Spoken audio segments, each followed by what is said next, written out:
সোয়েটারটা তো ছোট হয়ে গেছে। দাও 100 টাকা দিচ্ছি, প্রসাদ খেতে যাবো তো। হ্যাঁ।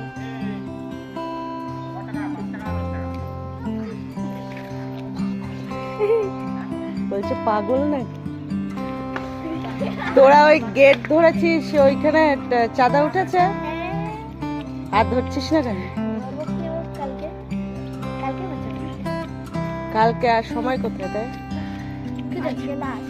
হ্যাঁ আজকে কি বার? আজকে আজকে আবার কালকে বুধবার, বৃহস্পতিবার, শুক্রবারে তো পুজো। দেবে তো দেখছি নকশা করছে। ঠাকুর মশাই কখন আসবে? তার মানে তোমরা ঝেড়ে নেবা মনে হয় কার কাছ থেকে ঠাকুর মশাই। বুঝতে পেরেছি।